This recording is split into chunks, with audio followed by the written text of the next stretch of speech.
Guy turns into a male model in half an hour. Here's how you do it. We'll have to compare our starting point with male models to understand why to put the filler where we did. Typically, they have incredibly defined cheeks, jawlines, and chins to create a very square face shape. Therefore, this is where we need to add volume with fillers to create some definition and make that look. The cheeks are a good place to start because they set the maximum face width. Placing filler here in a straight line along the cheekbone will project it outwards for some great cheek definition. But how do you know how much you can add without looking overfilled? Well, a good place to project them to is just beyond the temples. Now we have to make the corners of that square face shape at the jawline. The jaw angle should ideally be in a straight line from the cheek for maximum effect. With this, we create this really nice taper from the cheekbone to the temples above, as well as to the jaw angle below.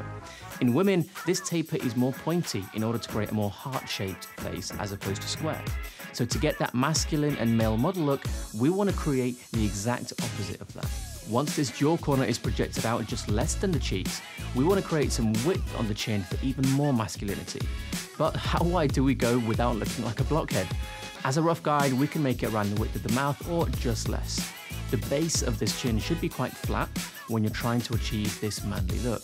Notice how it's very curved and almost pointed in women, which is the opposite of what we're trying to do here on a man.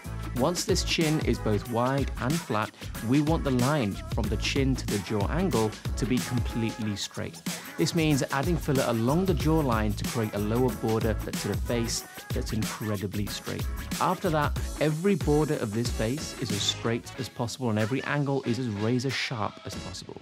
This, in essence, is the opposite of what we do when we're trying to make someone more feminine, which needs smooth curves and rounded shapes wherever possible. If you want the male model look for yourself and you come see me for it, we'll look at how we can alter the contours or the borders of your face to match these principles.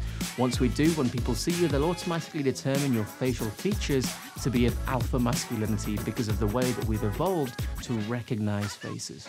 So if you want to see the level of detail I go into when I'm planning dermal fillers, click on the next video now or check out my Instagram in the bottom left corner if you want the treatment yourself.